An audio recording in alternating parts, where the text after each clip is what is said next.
சரி ரைட் பிடிச்சிருக்கு மனசுல அதாங்க எங்களுக்கு வேற ஒண்ணு வேண்டாம். முட்டாள்தனம் பண்ணி உணர்ச்சிவசப்பட்டு தயவு பண்ணி உனக்கு எடுத்துக்காங்க.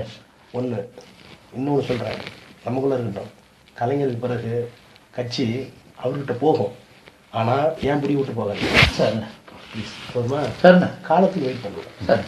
ஒரு 6 மாசமோ 1 வருஷமோ விண்டு சேஞ்ச் ஆகும், விண்டு சேஞ்ச் ஆகும் சார்.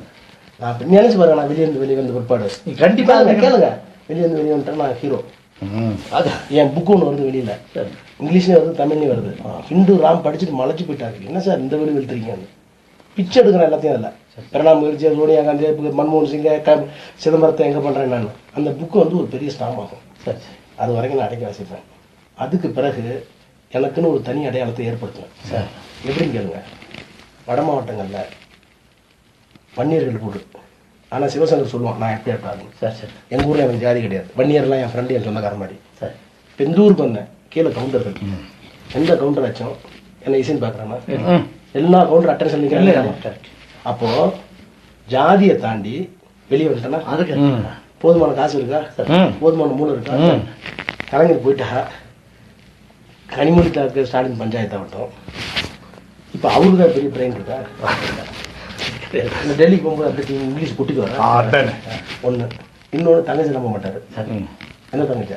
கனிமொழி நம்ப உண்மையாது. அதான் கனிமொழி ஏற்றுக்க மாட்டார் சார், சேர்ந்து விடாது.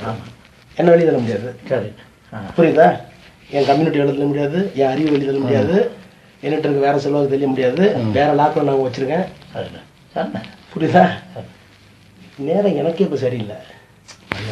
கேளுங்க, இல்லை தலைவர்கிட்ட இவர்கிட்ட பேச முடியாது. இவர் போய் முட்டிக்கிட்டு திரும்பி வர்றாரு பாரு, நினைச்சிட்டு இருக்காரு எம்ஜிஆர் நினைச்சிட்டு இருக்காரு. தலைவருக்கு பிறகுதான் ஒரு செட்பேக் வரும். எல்லா பிராமின் போட்டு அடிப்போம். சரிங்க, எல்லா இந்து எக்ஸ்பிரஸ் எல்லாம் அடிப்போம் அவரை போட்டு. இப்பவே அப்படிதான் அடிச்சுட்டு இருக்காங்க. ஆமாம், இவர் நினைக்கிறா நம்ம எம்ஜிஆர் மாதிரி ஜெயிச்சிடலாம். அப்படி இல்லை, கிரவுண்ட் அப்படி இல்லை. இப்போ வந்து ரைட் அப்பாவே அவரே கைதி மாதிரி இருக்காரு தலைவர். இவர் டேக் அவுட் பண்ணிட்டாரு. இப்போ போய் முட்டி மோதினீங்கன்னா வேற மாதிரி அது போகும். ப்ளீஸ் ஓவர் நைட் கன்வின்ஸ் பண்ணுங்க, எனக்காக கன்வின்ஸ் பண்ணுங்க. வாங்க நம்ம போவோம், மூவ் பண்ண வேண்டிய இடத்துல மூவ் பண்ணுவோம். நான் தான் உங்களுக்கு நான் எவ்வளோ கரெக்டாக தான் சொல்கிறேன். உங்களுக்கு கிரீவன்ஸ் நியாயமானது, டோக்கடிங்கு டோக்கடிங். ஆனால் அதுதான் புத்திசாலித்தனம். ஒரு பிராமணனுக்கு நமக்குள்ள வித்தியாசம், நம்ம அறுவாலை தூக்கிறோம், அவன் அறுவாலை தூக்க மாட்டான். முடிச்சிருவாங்க அதே சைலண்டாக முடியும். நான் இப்போ வந்து என்ன பார்க்கறதுக்கு அரசியல் பார்த்த உடனே வேற ஏதாவது சொல்லுவாரு. வேண்டாம், எலெக்ஷன் முடிப்பேன், எலெக்ஷன் முடிச்சு போனேன். இல்லை நீ இடையில வாங்க, நான் ஸ்பீக்கர் உள்ளே போட்டு நான் என்ன பேசணும்னு காமிக்கிறேன் சார். இன்னைக்கு நைட்டு கூட காமிக்கிறேன் சார். நான் மொழிமறவே இல்லை. ஸ்டாலின்ட்ட போன போட்டு இன்னைக்கு என்ன நடந்தது, அங்கே நியாயமானது, அவருக்கு பின்னாடி இவ்வளோ குரூப் இருக்கு. ஒன்றுண்ணா சமாதானம் ஆகிட்டாருன்னு வார்த்தை வேண்டாம்.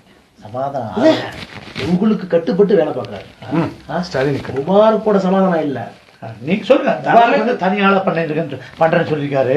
இந்த ஆபீஸ்க்கு இந்த 2 வாரம் இந்த 2 வாரத்துக்கு சொல்லிக்கிற போதும் சார். தெரியாம 10:30 மணிக்கு ஒரு கேம்பெயின் முடியும். சரிண்ணா, இந்த குரூப் திரும்ப வரும். இப்போ என்ன நடந்ததுன்னு கேட்கறதுக்கு ஒரு கரெக்ட் விரட்டி விடுவேன்.